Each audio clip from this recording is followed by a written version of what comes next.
বাড়িতে যে এত সুন্দর একটা মিষ্টি দই তৈরি করা যায় আপনারা না দেখলে বিশ্বাসই করবেন না। বন্ধুরা মুখে দিলেই কিন্তু মিলিয়ে যাবে। 100% গ্যারান্টি। যারা প্রথমবার দই তৈরি করবেন তারাও কিন্তু খুব সহজে বানিয়ে নিতে পারবেন। বন্ধুরা হাতে যদি সময় কম থাকে 30 মিনিটেই কিন্তু আপনারা এই দইটা তৈরি করে নিতে পারবেন। 30 মিনিটে আপনারা ভাবতে পারেন দই তৈরি করা যায়। হ্যাঁ বন্ধুরা, 30 মিনিটেই দইটা আমি তৈরি করেছি। আর কিভাবে তৈরি করেছি সেটাই দেখে নেওয়া যাক। চলুন তাহলে শুরু করা যাক।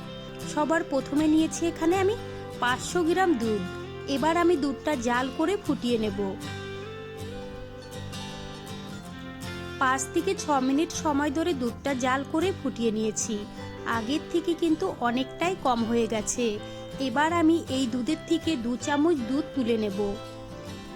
একটা বাটির মধ্যে আমি 2 চামচ দুধ তুলে নিয়েছি। এই দুধের মধ্যে দিয়ে দেবো আমি 2 চামচ গুঁড়ো দুধ। বন্ধুরা এই গুঁড়ো দুধটা দেওয়ার কারণে দইটা খেতে অনেক বেশি ভালো লাগবে। গুঁড়ো দুধটা দিয়ে খুব ভালো করে মিশিয়ে নিয়েছি। এবার আমি দুধের মধ্যে দিয়ে দেব আর দিয়ে দেবো এখানে চিনি। আমি এখানে 50 গ্রামের থেকেও কিন্তু একটু কম চিনি দিয়েছি। তোমরা চাইলে কিন্তু কম বেশি করে নিতে পারো। যেমন মিষ্টি খাবে তেমন কিন্তু দিয়ে দিতে হবে।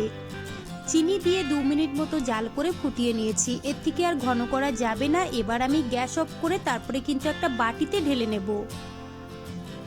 বন্ধুরা এই দুধটা কিন্তু কুসুম গরম করে নিতে হবে। এইভাবে নাড়াচাড়া করে একটু ঠান্ডা করে নিতে হবে। এখনো কিন্তু দুধটা অনেকটাই গরম আছে। আর এই দিকে নিয়েছিলাম আমি 10 টাকার টক দই। বন্ধুরা 1 ঘন্টা আগেই কিন্তু আমি ফ্রিজ থেকে বের করে রেখেছিলাম। এক্সট্রা যে জল আছে ওটা কিন্তু বেরিয়ে গেছে। এবার আমি দইটা খুব ভালো করে মিশিয়ে নেব। বন্ধুরা ফ্রিজে দই থাকলে অবশ্যই কিন্তু 1 ঘন্টা আগেই বের করে রাখবে। খুব ভালো করে মিশিয়ে নিলাম। আর এইদিকে কিন্তু দুধটা এখন একটু গরম আছে।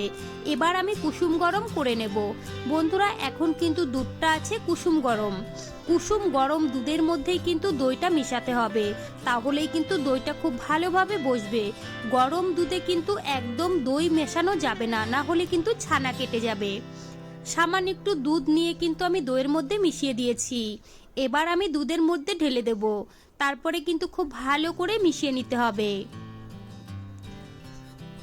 খুব ভালো করে মিশিয়ে নিয়েছি।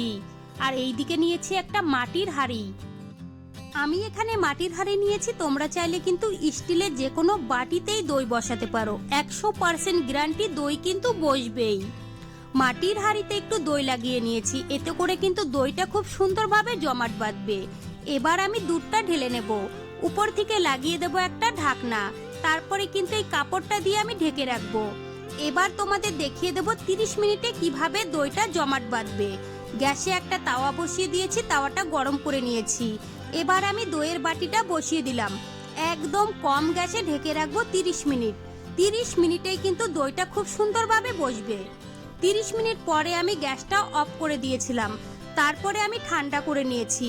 বন্ধুরা দইটা ঠান্ডা হতে আমার 3 ঘন্টা মতো সময় লেগেছে। দেখুন বন্ধুরা কত সুন্দরভাবে দইটা বসেছে। আপনারা কিন্তু দেখেই বুঝতে পারছেন।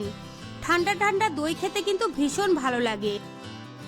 30 মিনিট আমি ফ্রিজে রেখে দিয়েছিলাম, তারপরে কিন্তু বের করে নিয়েছি। এবার আমি কেটেও দেখিয়ে দেব। কাটার সময় আপনারা বুঝতে পারছেন দইটা কতটা সুন্দর হয়েছে। বন্ধুরা দই কাটার পরেও কিন্তু একটুও জল বেরোচ্ছে না, তার মানে কিন্তু দইটা খুব সুন্দরভাবে বসেছে। তো বন্ধুরা আমার রেসিপি কেমন লেগেছে কমেন্ট করে জানাবেন। ভালো লাগলে প্লিজ আমাকে সাপোর্ট করবেন। বাড়িতে বানালে কমেন্টে জানাতে ভুলবেন না খেয়ে আপনাদের কেমন লেগেছে। চলুন তাহলে ভিডিওটি আমি এখানেই শেষ করছি। আপনারা সবাই ভালো থাকবেন, সুস্থ থাকবেন।